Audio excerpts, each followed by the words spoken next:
Para atender então essa grande variedade de produtos, a gente trabalha com 45 produtos, o que nós fazemos é um planejamento muito bem feito.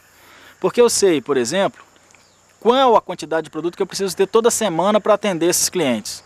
Partindo daí, então eu faço o meu planejamento de plantio. Unindo a isso, a questão da produtividade de cada cultura que eu tenho por semana, por exemplo. Então eu planto toda semana aquelas culturas que eu colho toda semana. Planto quinzenalmente aquelas culturas que têm uma produtividade, que ficam produzindo durante 15 dias, por exemplo. No caso do brócolis, por exemplo. Eu sei que eu preciso ter toda semana 500, 600 maços de brócolis. Então eu planto aquela quantidade. Em vez de plantar toda semana brócolis, que é uma cultura que te permite colher, um período de colheita um pouco mais longo, eu planto ele de 15 em 15 dias e planto uma quantidade suficiente para colher. Se eu preciso de 700 maços por semana, eu colheria 1.400. Então eu planto uma quantidade suficiente para colher 1.400 maços a cada 15 dias. E assim sucessivamente. Alface é um plantio semanal, eu preciso de 1.000 pés por semana, eu planto a quantidade suficiente para colher 1.000 pés por semana.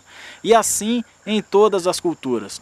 Eu faço todo esse planejamento para que a gente consiga não ter nem muita sobra e também não ter falta. O que dá a maior economicidade possível no sistema de produção como um todo. Para facilitar todo esse processo de planejamento, o que nós notamos primeiro é profissionalizar ao máximo, né? Nós sentimos a necessidade de dividir as atividades em centros de custos, para saber exatamente qual atividade está dando recurso, está funcionando, está dando resultado econômico e qual não está. Então nós dividimos em vários centros de custos. Cada atividade hoje aqui na Malunga é independente economicamente. Elas são integradas, mas economicamente elas são independentes. Tem uma conta corrente para cada atividade, né? Um centro de custo de cada atividade e um responsável por cada centro de custos. E esses responsáveis, eles recebem participação desses centros de custos. Então eu tenho, por exemplo, o gado, ele é totalmente independente das hortaliças. As hortaliças independente do frango. E assim sucessivamente em todas as nossas atividades. Eu tenho uma atividade aqui que eu chamo de comercialização, por exemplo. É um centro de custos, porque eu gasto para comercializar e é importante eu saber quanto custa, quanto está custando a minha comercialização.